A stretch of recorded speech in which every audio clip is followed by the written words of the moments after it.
Now, at this time, I would like to introduce you to our speaker and host for today, Miss Nafisat Abdulai. Miss Abdulai, we are honored that you are here with us today, and the floor is yours. So again, welcome to today's Seeds event. So it's Embracing Mentorship. You can go to the next slide, Jesse, so they can see my picture. So my name is Nafisat Abdulai, and I'm thrilled to be your facilitator today. As mentioned, today's Seeds session is about embracing mentorship. This is a very special subject for me, as I've had many mentors in my personal and professional career. I plan to be vulnerable and share some of my experiences with you all. Quickly, a quick brief background about myself. So again, I started in the VA in 2018 as a VRC, as well as serving as an SVRC at the Los Angeles Regional Office. I worked as a budget analyst with MDEO. I worked as a management analyst for Southeast District Office, and I am currently working as a learning management officer for Human Capital Services. I will say in each of my positions with the VA, I've had a mentor in each position. So mentors have definitely played a role in my career and my success. If we have any veterans in today's training, I want to thank you for your service. Feel free to rep your military branch in the chat. Also, I also want to recognize and say Happy Public Service Recognition Week to our public servants out there. We continue to play a vital role in serving our veterans, service members, their families, caregivers, and survivors. So thank you all for stepping up and being here. Before I jump into my presentation, I do want to introduce some of my colleagues who will be assisting today. So we have Ms. Elizabeth Pravat and then Ms. Tammy Crotto, who will be in the chat room and answering any questions and engaging with you all. So there they are. There goes Elizabeth. Awesome. Thank you. Next slide, Jesse. And there goes Tammy. So mentoring has grown in popularity over the past few decades and is proven to have exceptional results. So research says and demonstrates the positive impact of mentoring, which includes job performance, your employee engagement, and retention. So during this presentation, participants will learn about the benefits of social learning through mentoring relationships. Oprah once said, "A mentor is someone who allows you to see the hope inside yourself. A mentor is someone who allows you to know that no matter how dark the night, in the morning, joy will come. A mentor is someone who allows you to see the higher part of yourself when sometimes it becomes hidden to your own view." So outside of our national leadership programs, VBA doesn't offer any formal mentoring programs. So the goal of this presentation is to give you the tools and confidence you need to seek out mentoring relationships on your own. Next slide, Jesse.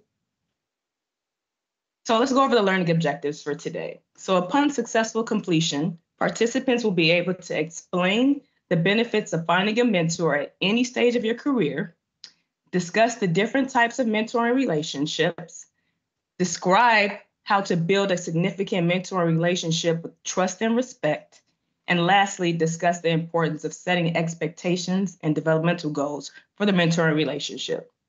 And again, today I plan to share my success and my failures I've had with mentorship throughout this presentation. So I will be sharing some of my experiences. Next slide. So before we dive into the presentation, I want to kind of get to know my audience a little better. So using the poll feature that Jesse will now post, I want you all to answer the question on the screen. Do you currently have a mentor? Yes or no? So go ahead and just make a selection and then press submit, and then it should pop and show the results. I will participate as well. So Elizabeth, what do we have so far in our results? What are we looking at? How many people have mentors? So far, we have 161 and still climbing responses, and about 65% do not currently have a mentor, and about 34% do have a mentor. Wow, I have a lot of work to do, a lot of pressure today to help you all go out there and find a mentor. Okay, so thanks for sharing with me. So I'll share a fun fact about me with you all. I have 4 mentors, and they all are serving different purposes in my life. So you may be questioning how I made time for all 4 of them. My response will always be, you make time for the things you want and need in life. So most importantly, I, as the mentee, I am the one driving these mentoring relationships. So we'll talk about what that looks like later on. Thank you for participating. Next slide. So let's get into some definitions. So mentoring, coaching, and sponsorship are all words that the talent development or HR industry uses to describe social learning relationships. These words are sometimes used interchangeably and sometimes have specific and different meanings. So looking at the slide, let's start with mentoring. So mentoring can happen in your career, in your community, or made through connection, which is how I often found my mentors. An easy way to remember what mentoring is that a mentor talks with you.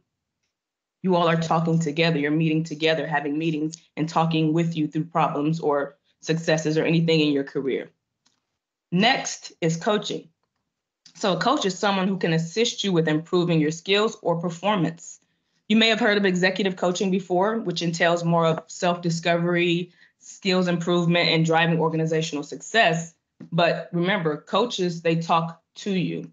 I always think about coaches in sports and how they talk to their players and tell them what plays to run. So they're very big on telling you or talking you through whatever success or problems that you're going through. So they talk to you. And then lastly is sponsorship. So sponsors often advocate for you. They sponsor opportunities for you that you may or may not have privy to. It may have a monetary value. A good way to remember about what sponsors do is that they talk about you. Sponsors give praises about you. They brag about you. They are indeed all about you. So for the sake of this training, we're going to focus on mentoring and focusing on that specific definition. So next slide, Jesse. So what are the benefits of mentoring? So the mentoring relationship must be built on a strong foundation of trust and learning. The world runs on relationships and connections. Mentorship is just one form of a relationship, and it's powerful. You'll hear me say the word social learning a lot through this presentation, and social learning is the continuous process of learning from other people. So social learning relationships are consistently the most effective methods for developing talent, including yourself. So research says that social and collaborative learning may be one of humankind's oldest forms of learning. So social learning can look like observing other people, asking questions, sharing knowledge and resources. So social learning through mentoring opens networks, it improves skills, and it empowers you all, or participants. Okay, so I have another poll question about what are the potential benefits of being mentored. So Jesse's going to put that poll up next. Now for this poll, you can check multiple answers, okay? You can check all that apply for you. So the first one says A, feeling more supported, B, gaining exposure to more opportunities, C, having a clearer vision of your contributions to organizational goals, or D, having more effective relationships with coworkers across the team. So again, you can select multiple options for this question. What are some of the potential benefits of being mentored? I too will participate. And again, you just click on your selections and then press submit, and it will record your response. Okay, Elizabeth, what are we looking at? So far, we have about 149 responses, and for the most part, the benefits are evenly split. The first two are getting a little bit higher, feeling more supported and gaining exposure to opportunities, but overall, even. Perfect. That's good. So a great mentor can provide incredible opportunities. They can greatly expand your network and change the trajectory of your career. So for me, the biggest benefits I've experienced with my mentors is the open network and being able to meet new people through my mentors. If you watched my previous Seeds presentation, you know that I'm a high I. So I thrive off of meeting new people and making connections, okay? Next slide. So we're going to watch a video clip by Simon Sinek, who is an English American author and an inspirational speaker. He's going to talk about a mentor versus a champion. A part of me wishes I would have watched this clip prior to reaching out to my second mentor, because I indeed was looking for a champion. So we're going to watch this clip. It's about 2 minutes and 30 seconds, and then we'll come back and I'll give you some of my takeaways. Thank you, Jesse. I think we very often misperceive and misunderstand what mentors do. We confuse a mentor and a champion. So I'll tell you a story about one of my mentors, a guy by the name of Ron Bruder. So somebody said I should meet Ron, that we would get along, so I went and met this guy named Ron. I did, typical Simon fashion, I did no research before I showed up for the meeting. I didn't know who he was. I showed up and he had a folder on me, you know. But we got along really well, and he was a really good guy, very accomplished entrepreneur, done extremely well for himself. And a few weeks later, I had a question, and this is early in my career, about something, and I called him up, and he took my call. He's a big, powerful man, and I was amazed that he took my call, you know. And a few weeks went by, and I had another question about something that I was struggling with in my career, and I called him up, and he took my call again. And then we met for lunch. And before too long, a real sort of friendship evolved. And I remember I was at his house once, one weekend, and I was getting ready to leave. And I said goodbye to him, and it was the first time I used the M word. And I put my arm around him and said, you know, I'm really glad you're my mentor. And he looked at me and said something I didn't expect. He said, and I'm really glad you're mine. And that's when I realized that very often what we think are mentors is we view it as a one-direction relationship. But he was learning just as much from me with my perspective or the questions that I would ask that I would learn from him. And so I believe that mentor relationships are not mentor-mentee, but they're really mentor-mentor. And a great mentor is somebody who has no ability to influence your career. And this is what I say when we confuse mentors and champions. Very often we pick somebody more senior than us, and we say, will you be my mentor? And you know, when a promotion comes up or something, can you put in a good word for me? That's a champion, right. Somebody who can literally influence your career. And I believe that a great mentor is not only outside your chain of command, sometimes they're completely outside your industry. In other words, they don't know. The only thing they care about is giving you good, candid advice. I believe you cannot assign someone to be a mentor, just like you can't assign two people to be friends. Right? You two, you're friends from now on. Like, it's not going to work. Right? It might work, but you can't assign it. And so I think mentor relationships evolve like friendships, just like my friendship with Ron, which is, and I believe the definition of a mentor is someone who always has time for you. All right. So definitely go in the chat and put your takeaways in there. For me specifically, my takeaway was when he said he is learning from his mentor just as much as he's learning from his mentor. So they're learning from each other, right? So he's learning from one another. It's not just a one-sided type of relationship. I think it was powerful when they said a champion is someone who can influence your career, right? A mentor can give you candidate advice. So mentor relationships evolve like friendships, he said, someone who always has time for you. So the mentor relationship should always, in my opinion, be driven by the mentee. You are the one seeking the relationship. So show you are committed by driving that relationship and what you want to get out of it. Elizabeth, do we have anything in the chat? Is it going by? I see a couple people saying it goes both ways. Absolutely. I liked when he said you cannot be assigned a mentor. Yes, I like that.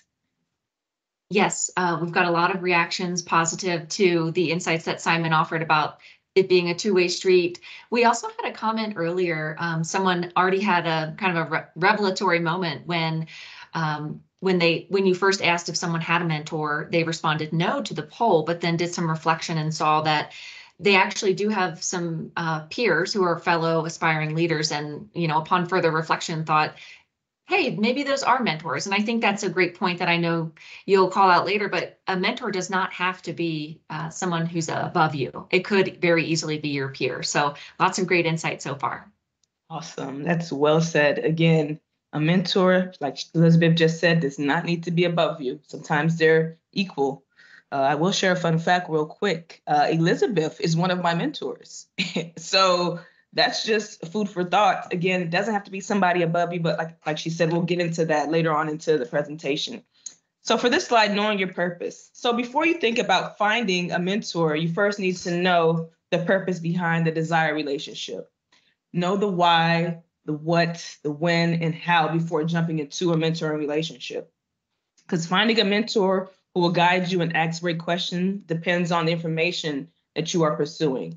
So no single person will serve all purposes. So the more clarity you have about the mentoring needs, the better off you'll be. So again, I mentioned I have 4 mentors all at one time. I still have them all to today, but they're all serving different purposes in my life, right? My most recent mentor choice came from a recent encounter I had with this person.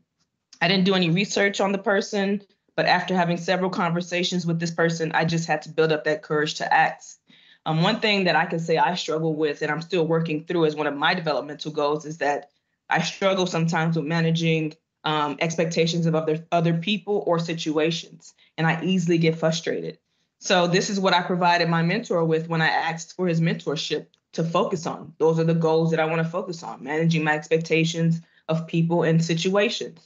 So having a plan will help narrow your search for potential mentors and who will be a good fit in specific areas. Hopefully that makes sense for you. So one of the most common mistakes is a person deciding they want to be mentored, but they can't explain the purpose for that want or that desire. So on this slide, you'll see a few questions to ask yourself as a starting point. Ask yourself, why are you seeking a mentor? What do you want the individual to help you with, right? Give them a goal, give them something to start with. When and how often will you meet? Again, as the mentee, you should be driving that conversation. And then how will the conversation take place? Is this something that's going to be in person, video, Teams? But again, these are questions that the mentee should be able to answer when looking for a mentor. Be sure that you're ready to pursue a mentoring relationship, meaning make sure you've built in time into your schedule and your workload isn't going to be an issue. Don't jump into trying to find a mentor when things are hectic in your life, right? Try to find a great balance and a time that you feel like you're ready to pursue that relationship. So that way there aren't any break-ins throughout the mentorship relationship, which we'll talk about later on in this presentation. Next slide, Jesse. So establishing your mentorship goal. So before approaching a potential mentor, identify your goals. Define it as well as your intent and purpose. Consider the example I have on the screen. So the goal is I want to improve my personal brand. In details, I want to improve my ability to leave positive impressions through my physical presence and confidence. The intention and the purpose, I will improve my impact on others with a more executive presence. This will increase my confidence around senior leaders, which will help me prepare for my next role at the company. Another example, I want to lose 20 pounds by the end of the year. And this isn't me, this is just an example. I think I'm fine where I'm at. Details, so you want to obtain a gym membership that will allow me to work out 3 to 4 times a week. Intention and purpose. So recent events have required me to reevaluate my health, and I want to commit to a healthier lifestyle to have a better quality of life. So those are just 2 examples I gave you to kind of look at and process. So think of a goal as a process of something you want to achieve with actionable steps and a timeline to get there. So when you get to the detail segment, this is where you describe what benchmarks are in place for how you are going to achieve those goals. Think about adding information that is measurable and or attainable in this category. So mind you, I put numbers in there, right? So I want to obtain a gym membership that would allow me to work 3 to 4 times a week. That's a number. Those are attainable. Those are measurable. So when you look at the intention and purpose, I want you to think about why you wrote the goal down in the first place. Set your intentions and reflect on the purpose of the goal. Ask yourself, what's in it for me should you achieve the goal, right? When I look at the intention and purpose in that second example, recent events have required me to reevaluate my health. So by working out 3 to 4 times a week, I'm going to commit to having a better, healthier lifestyle. That's what's in it for me. Long life, longevity, right? Another great way to gain clarity on your mentoring desire is to outline your specific developmental goals. So if you have, hopefully everybody has or has tried to create an IDP, which is your individual development plan. So if you have IDP, raise your hand. Kudos to you. So look at those developmental goals you have written down, but haven't explored yet, right? You might have a couple written down on your IDP, and maybe you haven't had a chance to explore a couple of them. So this might be a good time to sit down with a mentor and explore those. Okay, so clarity will help you identify the right mentor and help you approach that person with intention and purpose. So next slide, it's your turn now. We're going to do an activity. So we're going to take about 90 seconds to practice writing one of your own mentorship goals in the chart in your workbook. I believe it's on page 2. Again, if you don't have a workbook, just go ahead and if you didn't see the email with the workbook attached, just go ahead and write this down on a sheet of paper or put it in a OneNote. But take 90 seconds and think about a goal that you can see through, have an idea of it, the details, intention, and purpose, and we'll come back. When you write your goal, remember it should be a developmental goal, meaning an area you want to explore, improve, or further develop.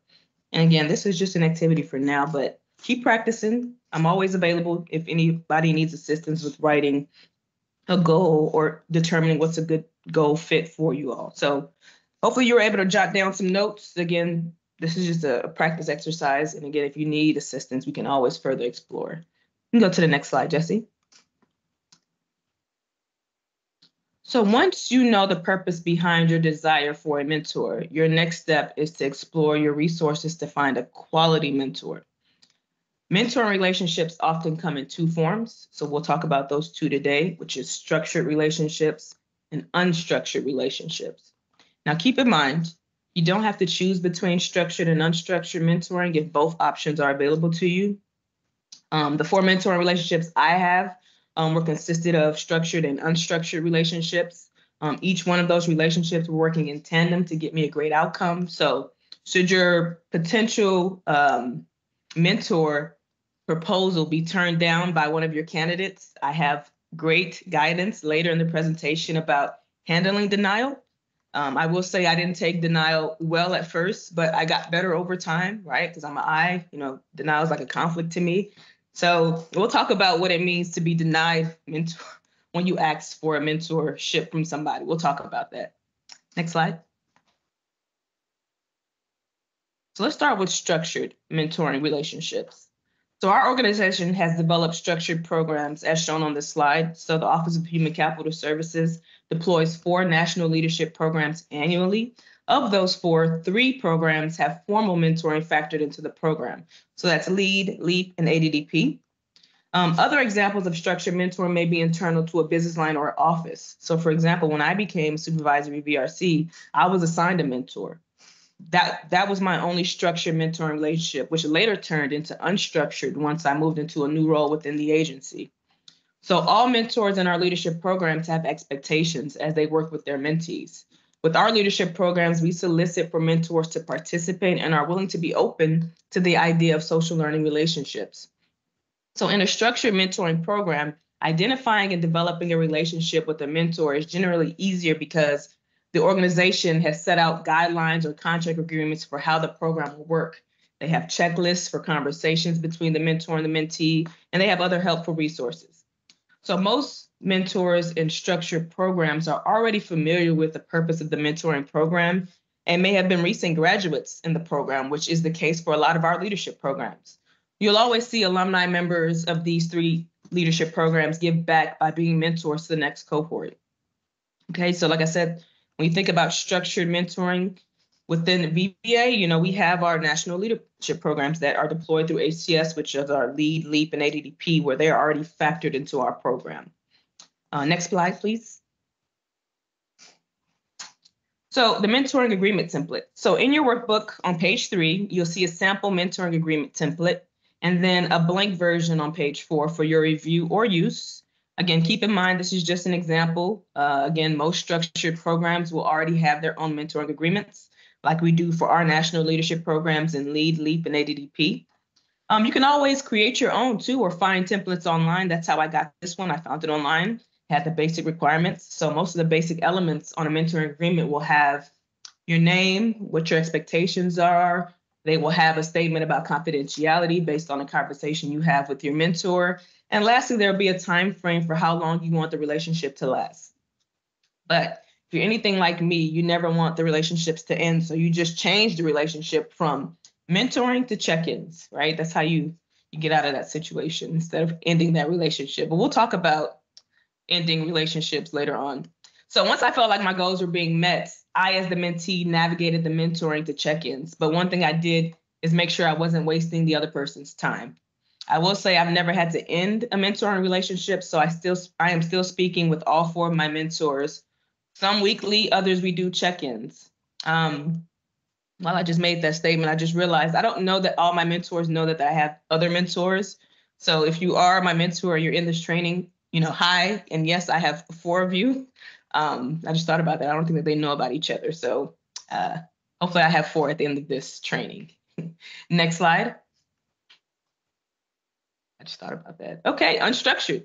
So as mentioned before, not everyone has access to a structured mentoring program, which leaves us the option to find a mentor on our own, which is known as unstructured relationship. So this can be overwhelming. but bringing intention and purpose to your process can make it less daunting. Using an intentional approach means you have clarity at each step. For example, being intentional about finding a mentor in your field may entail you searching within your network. So here's my example of how I was able to set up one of my unstructured mentoring relationships. So in my previous role as a management analyst in the Southeast District Office, I often communicated with division managers, regional directors frequently. So in this role, I had many occasions to provide them with information and interpret guidance. So there was a particular director who I always had pleasant conversations with, especially when discussing things that were outside of my normal comfort zone, which was VR&E. So this person made sure I understood the information they provided so I can then share this information with my leadership. So I did some research on this director by checking their LinkedIn profile, right? That's the first place you should go if you can. And then their executive biography. So I jotted down some similarities we had. Sometimes being intentional means you have to do your homework on a person. I wrote down my goals, and then I approached this director for their mentorship. I just happened to be looking for a mentor within my current network and/or job position.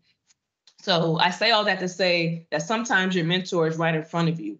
All you have to do is be intentional and have a purpose, and then just ask, okay? Don't be afraid, ask. Next slide.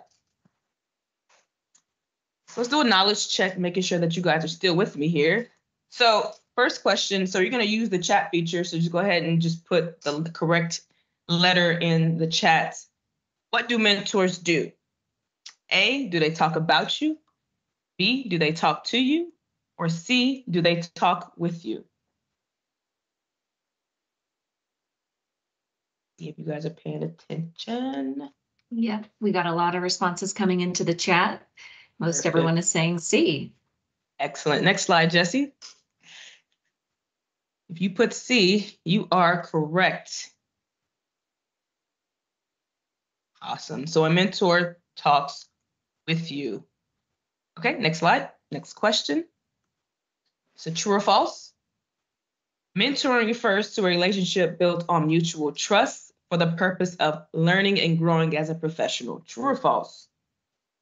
Mentoring refers to a relationship built on mutual trust for the purpose of learning and growing as a professional.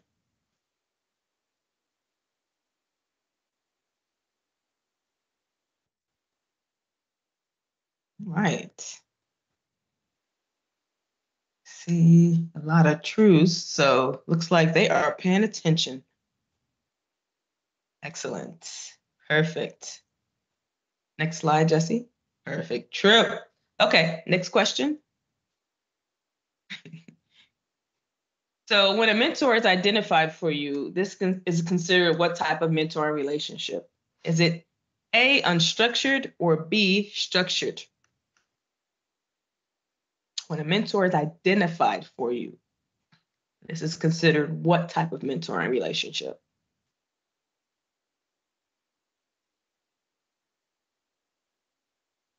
We have a lot of participants going with B for this one. Perfect. That is correct.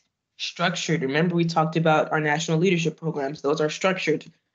Mentors are automatically assigned in those 3 leadership programs: LEAD, LEAP, ADDP. Great job. Next slide.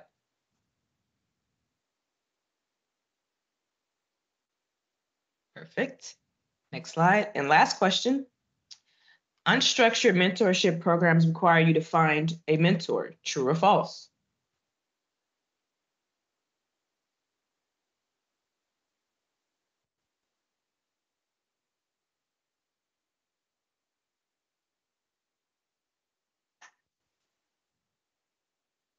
Looks like the consensus is true for this one. You guys are awesome. That's 100%. 4 for 4. That is correct. True. Perfect. Next slide. So I have another video clip for you all. So Steve Harvey is an American television host. He's a producer, actor, comedian. But I want to play this short clip on his perspective of finding a mentor.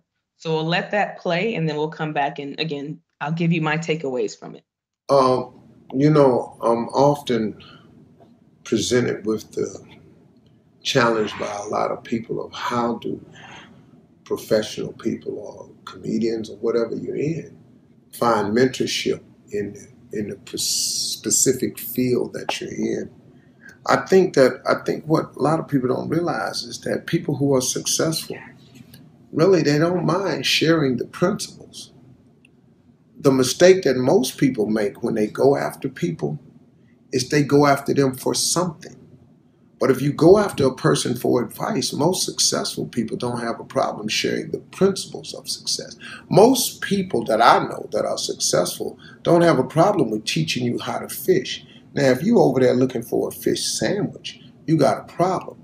And most people think and they tie their success based on, well, if I ever meet this guy, or if I ever meet this woman, or if I ever meet this particular person, they can help me get to the next level. What you really need is advice. And most people, if you email or reach out to them and said, hey, look, or put yourself in the line of fire, if you see them having coffee, walk up and introduce yourself and just say, hey, look, I've always been an admirer of yours. I'm young, I'm new, I'm really looking for a mentor. I'm looking for some advice, maybe if there's something you could help me with, or just I'd love to be able to run some things by somebody who's more in the know-how than I am. That's how it's done, But you can't go to a successful person and ask them for money. You can't go and ask them for a loan, or your business idea needs funding. Yeah, that's the wrong way to approach people. You know how many times they get approached by people like that? But if you're seeking to learn how to fish, most successful people won't have a problem sharing with you the principles of success or how it's done. I found that to be true. My takeaway was when you said that people who are successful don't mind sharing the principles, but you shouldn't go after a successful person for something. So that was one of my failures I had with one of my denials, is that I went to a successful person for something. So when I first heard this, it reminded me of, again, my first mentoring request that was denied simply because I wanted something and it didn't. And didn't want to learn what it takes to get to that point. I wanted to take the easy route, right? I went to a person because I assumed that they could help me with what I wanted. So not everyone can assist you with your goals. So this goes back to doing your research on your candidates. Okay, so that's just, again, me just telling you experiences that I've had. Be careful how you approach a person. Make sure that you have a purpose, you have a goal, details, purpose, and intent. Remember, we talked about those three. All right, so let's get to the fun part. Let's talk about choosing a mentor. I want to stress this point before we dive in, like Elizabeth brought up earlier, is that your mentor does not have to be someone who is above you. A mentor could be at your same level. Two of my mentors are not high in leadership. The other two are high in leadership. So keep this in mind as you start to think about the potential people you want to ask. So the first step is to make a list of people who you communicate with regularly, or a person you have interest in getting to know on a professional level. Next to their names, write down one thing that they do well, but maybe something you're not good at and are interested in learning about or exploring. So for example, one person on your list may have incredible executive presence or great at getting messages across a team. So write that down next to that person's name, so that way when you go back and review your list and what you're trying to work on, you have a reference point. So when you look at your list of people, you may already have an idea of who you want to ask. If so, approach that person with intention and ask for the individual to consider mentoring you in pursuit of your goals. Some of you may have confidence already to choose and or ask for mentorship.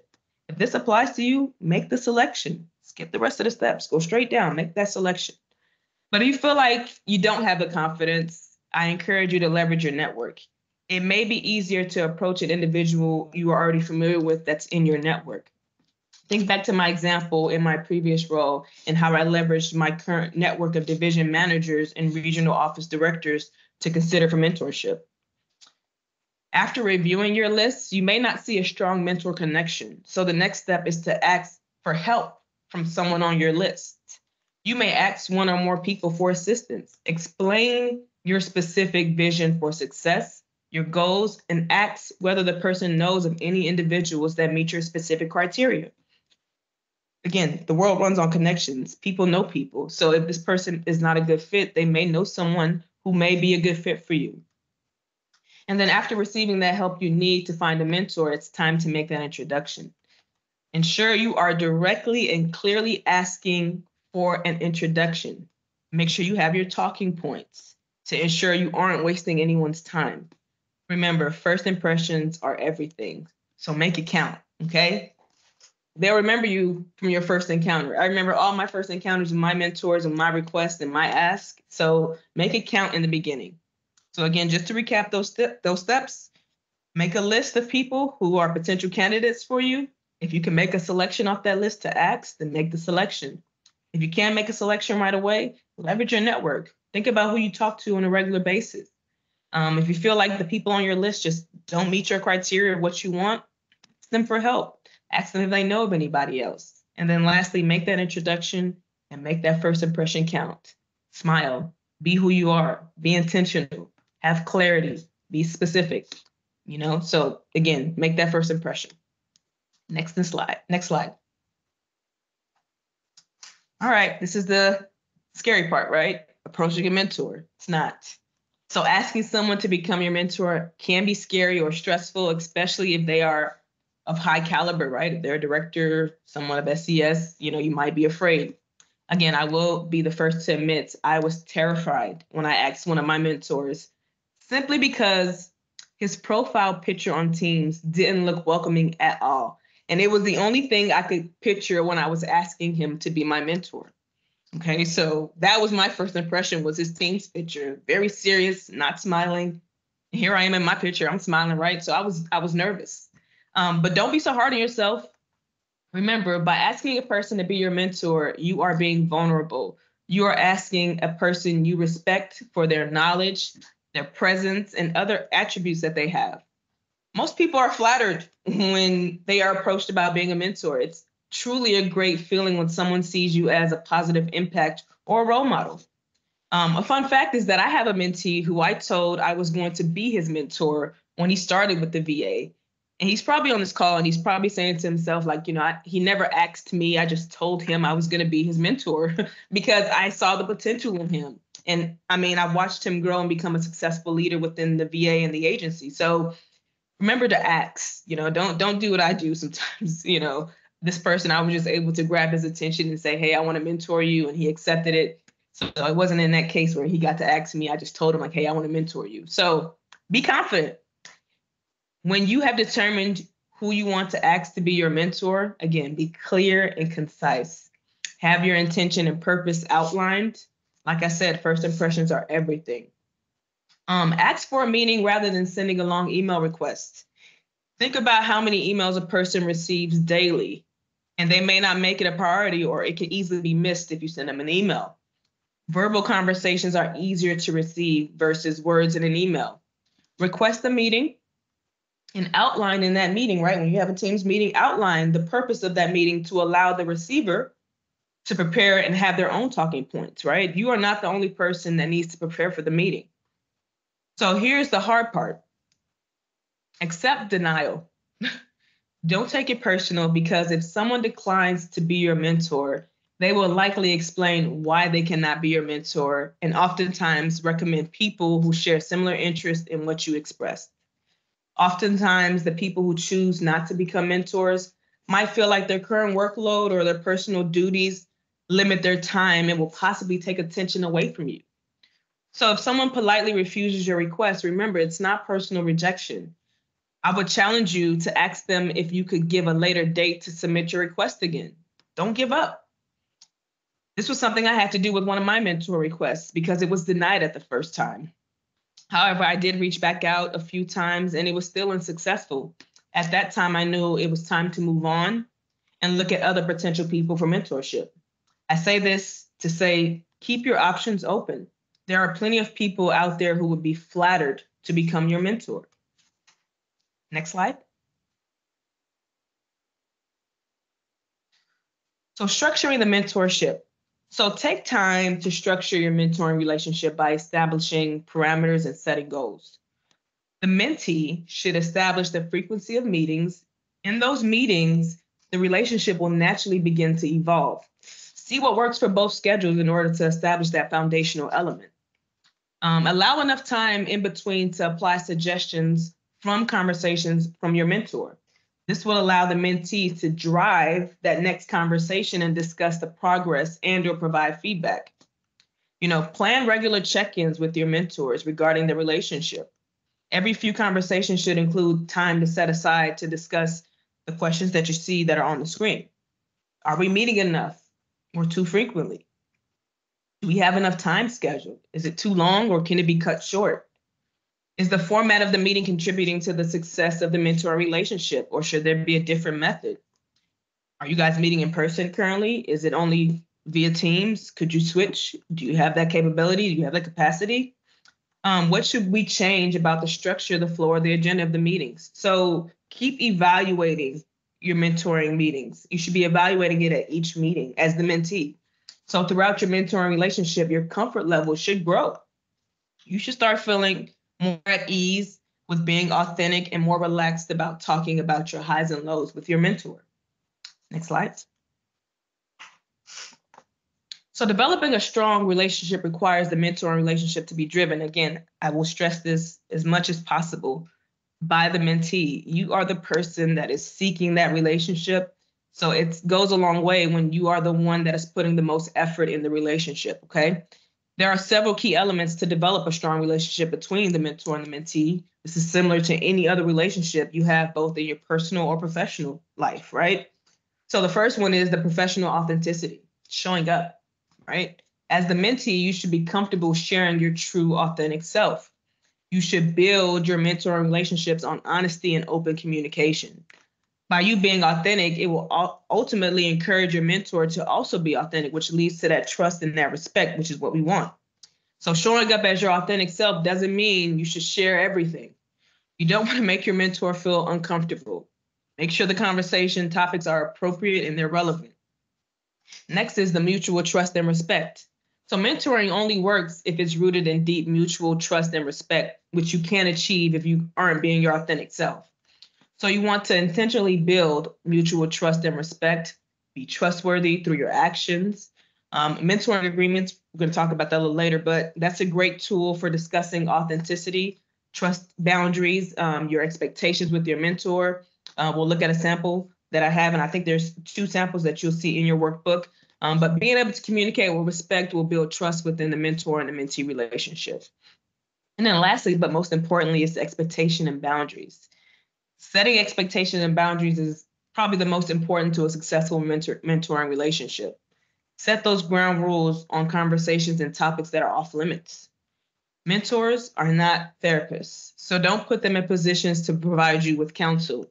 Remember, mentors talk with you. Clearly identify your roles and responsibilities for both the mentor and the mentee. Again, you're going to hear me say it. The mentor relationship is driven by the mentee. So those are just a few tips for developing that strong relationship with your mentor as the foundation. Next slide. So let's focus on the journey. So mentoring is a journey. It's not a destination. The goal in your journey should focus on what you learn between those meetings. Mentors may share incredible insights and trigger those aha moments, but your development begins when you start to apply those ideas to your job and life. So when you start analyzing advice or think about the bigger picture, that's a sign that you're growing. When I started to be with my mentor and I saw that when I was in situations that required my expectations and I was able to manage my expectations of people, that was a sign that I was growing. When I go to the grocery store and I have my 10 items and I'm in that 10 items lane and I see somebody in front of me with a cart full of things, I lowered my expectations. It's not up to me to make that determination if they're going to be able to scan their items or not. So that's a situation where I can't control the expectations. So you start to notice yourself, again, this is outside of work. You get to start seeing yourself that you're growing based on what you're doing with your mentor. So when you're making developmental goals, this means that you cannot just arrive at your scheduled meetings and have great conversations and go home. You have to repeat that monthly and expect to learn and grow. Hey, Elizabeth. To your point, Nafi, about managing expectations, one of our participants shared in the chat that they at one time had an SES mentor, and even though that individual was very busy, they still made time for the mentee. And it was just a matter of managing expectations about availability, maybe having to shift around times and things like that. So glad to see that others are familiar with this need to manage expectations. Absolutely. As you continue to build with that mentor and that relationship, again, you as the mentee determine that frequency, and hopefully you're getting what you need. And again, we're going to talk about what it looks like to exit, a relationship should it be a reason to. But that's a great point. Thanks for that. So because the focus is on the journey, you have to use a different roadmap for each goal you set. You should break the goal down into smaller, manageable action steps that you and your mentor can work through together. The roadmap you create should provide basic structure for you to identify key checkpoints along the way during your mentoring relationship. So checkpoints are considered the activities, the tasks, the deliverables that will help you make progress on your goals. So think of checkpoints serving as a method of assessing your progress throughout the relationship. Detours, while we want our journey to follow a straight path, that is not always the case, right? Some of our journeys require a detour, and that can be the case for a mentorship journey. Mentoring plans can be altered or disrupted by real life obstacles. I always think about the pandemic. And when I was in a mentoring relationship during the pandemic, I struggled with focusing on the goals that I had outlined in my mentorship because I was trying to manage real life crisis as a supervisor. This was something that wasn't taught in training. So being able to navigate the pandemic while leading a team was difficult. So I had to make some sacrifices and or detours in my mentoring relationship. And that even meant establishing new goals. So even though you and your mentor did a great job outlining your goals, building trust and mapping out your plan, it's imperative that you remain flexible in the event something happens like the pandemic. So think of your detours as either small or large. So a small detour from your roadmap could be a more pressing topic that takes up a few meetings and delays other plans that you have worked out with your mentor. So for my case, that's one of the things that I had to do. I had to start to shift gears a little bit and talk about more pressing issues. Large detours could occur when something happens that takes you away from your mentor relationship for a long period of time. So again, the pandemic came. At that point, I had to put my mentoring on pause. I had to put it on hold. So sometimes you got to make that pivot and then come back and revisit. So you as the mentee should steer that detour and ensure you are communicating effectively with your mentor and keeping them abreast of your decisions. So you have your own journey map on page 6 of your workbook, along with some questions that you can kind of fill out on your way. Next slide, please. Oh, this is the worst. Wrapping up the relationship. So as previously stated to you all, wrapping up relationships is something I still struggle with today. Truth is, all formal relationships must eventually come to an end. I discussed earlier in the presentation that a few of our leadership programs have mentorship built into the program. When the program is over, the mentor and the mentee relationship comes to a natural end as it relates to the documentation purposes for the program. However, the participants in the cohort can continue the relationship in an unstructured mentoring relationship with their mentor. So if you are in an unstructured program, you might use a check-in or check-in points and goals achieved to determine what signals a natural point to conclude that mentorship. So the mentor and the mentee may continue to meet formally or transition to formal relationships into a different kind of relationship moving forward. So on the screen, should you choose to wrap up a relationship, here are some things or some thoughts to put to yourself and ask yourself before you end that relationship. So you have the process and then you have the communication. And I know that these are also in your workbook as well, but I'll go over a couple. So was the process successful in the terms of the duration and the communications? Did you both consistently attend agreed upon meetings? When we look at communication, did you and your mentor feel that the frequency of communication was adequate? Was the communication format liking to each of you? Next slide. When we look at the goals, did you accomplish your goals? Are you happy with the progress you made? Did you openly and honestly discuss obstacles? When we think about the transition, as you transition out, have you taken the time to acknowledge and celebrate the accomplishments and the relationship. And then lastly, expectations moving forward. So people often overlook the ending of a mentorship. Some mentoring relationships just drift away from each other and they just stop meeting altogether. This is a huge missed opportunity in wrapping up the relationship. Remember, you've worked so hard throughout the mentoring relationship, so be sure to have a final meeting to celebrate and review should you choose to end that mentoring relationship. Next slide. Celebrate. This is probably my favorite part of the relationship, celebrating. Whether you do it in your final meeting or set up a different meeting, find the time to celebrate one another. Both the mentor and the mentee should reflect on your growth during your relationship and revisit the developmental goals. Go back to where it all started. Acknowledge the work you've done, as well as give some praises to your mentor for being a valuable asset to your journey. Celebrate the success of the relationship. You and the mentor have each invested time, energy, effort. In bold letters, I wrote reciprocate. Think back and reflect on what a mentor may have done for your career and how it made you feel. After having a truly valuable mentoring experience, find someone who needs a mentor and extend yourself to that individual. So again, it's important that we give back and lift as we climb, because the world runs on relationships. Okay, so celebrate those relationships. All right, final test, your final exam. Next slide. 4 more questions for you all. So a person can't deny you mentorship, sorry. True or false? I see false as a consistent answer. Perfect. Mhm. Next slide. That is correct. It is false. Okay, next slide. Mentoring is a journey, not A, crime, B, job, C, destination, D, vacation. What does it look like, Elizabeth? What's the consensus? Are we going on I'm vacation? sure many of us would love a vacation, but everybody here is for the most part agreeing with C, destination. Awesome, that's correct. Next slide. Which detour occurs when you have to step away from the mentoring relationship for an extended period of time?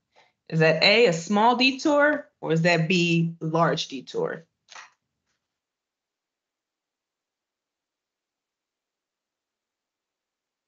You got to step away for a long period of time. Mhm. Yep, most of the participants are going with B. Yeah, so yeah, and I see some A's. So remember, for a small detour, you may just change up the goals at that time in your relationship, and you may continue to keep the relationship going as you have outlined. For a large detour, you may have to just shut it down altogether until whatever incident or crisis you're going through is settled. Like I said, for me, I had to walk away from it until I was able to build back up from this pandemic that we were going through. So the correct answer is B, large detour. Last question. Mentoring relationships should last forever.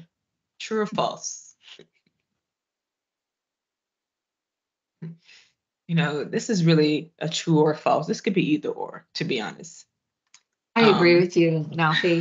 While some people may say this is false, you know, it's true for me. None of my mentoring relationships have successfully, no mentor of mine has been able to exit from our relationship. We are still locked in. Okay, so awesome. Especially if Go a ahead. friendship might evolve from the mentoring Yeah, relationship. It may absolutely. continue on in a less formal, more friendly manner. Absolutely. Remember, friendships, check-ins. Okay, next slide. So again, that answer is false for the assessment purposes, but again, to each his own. Next slide. All right, so in closing, looking back at our learning objectives from earlier, you should be now able to demonstrate the value of finding a mentor for any stage of your career, discuss the different types of mentoring relationships, remember unstructured, structured, describe how to build significant mentoring relationships with trust and respect, that's that foundation. And then lastly, discuss the importance of setting expectation and developmental goals. So in your workbook, I have some next steps for those who are ready to explore mentorship on page 7. So use that section as practice. Next slide. And again, I created this presentation, had a great time of doing this. You know, most of my research came from the Association for Talent Development. They had a lot of articles on mentoring. And again, it's one of my favorite subjects to talk about. You know, I have great mentors in my corner. And then those are the video links for what we showed today. Oof, we made it. So I'm going to open it up, Elizabeth, to questions. We have about 3 minutes, I see. What do we Yeah, we have? did not get any questions along the way, but at this time, if there are any participants who have any questions, please feel free to put those in the chat and we'll discuss those with remaining time. Awesome. We have some folks saying that they now feel motivated, so that's wonderful. Hopefully they can go out and connect with some potential mentors in the near future. Yes. Trust me, I'm available to you all. I know it's scary, but I don't want to say I'm a pro at it, but I do have four that are still here. And I just know how to talk. You got to be able to show I'm an I. Like I tell you guys, I'm high I. I use that to my advantage. And I'm a person that likes to connect. So I'm going to tell you now that I want to connect with you. Add me on LinkedIn. I'm open. I'm available. Send me emails if you have questions about this subject. I'm open. I'm available to you all. This is something that's near and dear to my heart. And I too love giving back as a mentor. So yeah, this is great. I'm happy that some of you all are more motivated to go out there and ask. We did get a comment about the structured mentoring is on a higher level. Is there discussion for leading from the middle programming? And I think that that's something we could absolutely take back for a future seed session. So thank you for that comment, and we will see how we can reach that and fulfill that need. Thank you, Ms. Patterson. That's a great perspective to look at.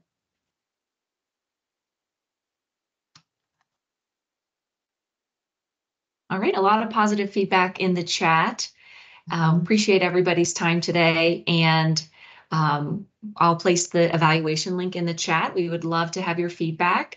And as we mentioned, we will also be resending out the material from today's course via email to those who attended. So Nafi, any closing thoughts for the group? And just that one comment, I saw a question somebody asked, was my first mentoring structured or unstructured? It was structured. So I was assigned a mentor. But yes, thank you all. Again, connect with me. I am on LinkedIn. You can see my full name, Nafisat Abdulai, on LinkedIn. Connect with us in learning and development. We would love to hear from you all. You are our audience. You are our customers. So thank you for sitting today in Seeds. And hopefully you are feeling empowered and wanting to go out there and find you a mentor. So thank you for spending time with me today. And I wish you all the best of luck.